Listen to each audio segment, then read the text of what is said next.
Governor Carter, have your response. Well, in the first place, I'm not criticizing His Holiness the Pope. I was talking about Mr. Ford.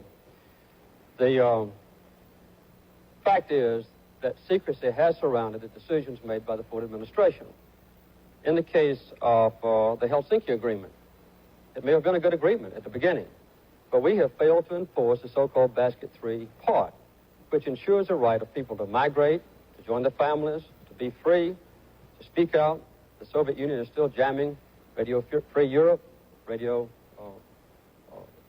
Free Europe is being jammed. We've also seen a very serious problem with the so-called Sonnenfeld document, which apparently Mr. Ford has just endorsed, which said that there's an organic linkage between the Eastern European countries and the Soviet Union. And I would like to see Mr. Ford convince the Polish Americans and the Czech Americans and the Hungarian Americans in this country that those countries don't live under the domination and supervision of the Soviet Union behind the Iron Curtain.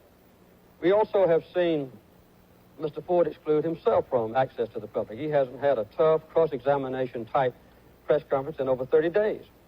One press conference he had without sound. He's also shown a weakness in yielding to pressure. The Soviet Union, for instance, put pressure on Mr. Ford, and he refused to see a symbol of human freedom recognized around the world, Alexander Solzhenitsyn. The Arabs have put pressure on Mr. Ford, and he's yielded, and has permitted a boycott by the Arab countries of American businesses who trade with Israel, or who have American Jews owning or taking part in the management of American companies.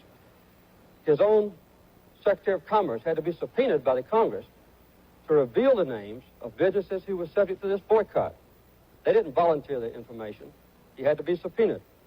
And the last thing I'd like to say is this. This grain deal with the Soviet Union in '72 was terrible, and Mr. Ford made up for it with 3 embargoes, one against our own ally in Japan. That's not the way to run our foreign policy, including international trade. Mr. Truitt, a question.